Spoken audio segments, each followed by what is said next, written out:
and improve Freddy Fazbear's Pizza.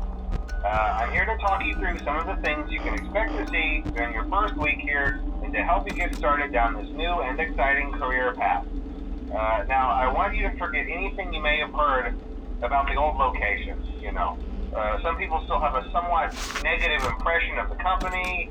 That old restaurant was kind of left to rot for quite a while, but I want to reassure you, Fazbear Entertainment is committed to family fun and above all, safety.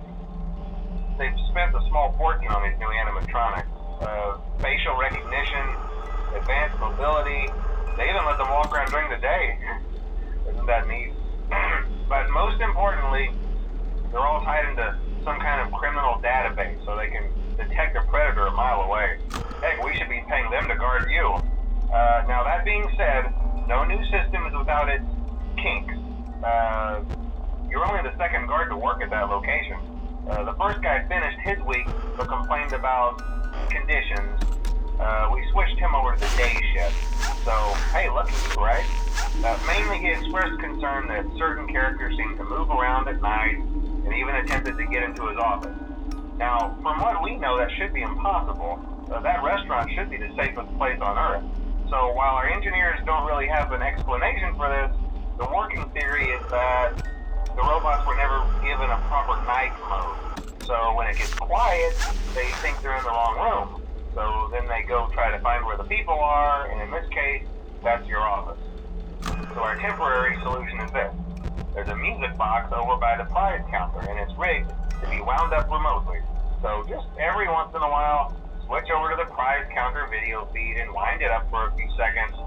It doesn't seem to affect all of the animatronics, but it does affect one of them. And as for the rest of them, we have an even easier solution. You see, there may be a minor glitch in the system, something about the robot seeing you as an endoskeleton without his costume on and wanting to stuff you into the suit. So hey, we've given you an empty Freddy Fazbear head. Problem solved. You can put it on any time and leave it on for as long as you want. Eventually anything that wandered in will wander back out. Something else worth mentioning is kind of the quartz modern design of the building. You may have noticed there are no doors for you to close. But hey, you have a light, and even though your flashlight can run out of power, the building cannot. So don't worry about the place going dark. Well, I think that's it. You should be golden. Check the lights, put on the Freddy head if you need to. Keep the music box wound up. Piece of cake. Have a good night, and I'll talk to you tomorrow.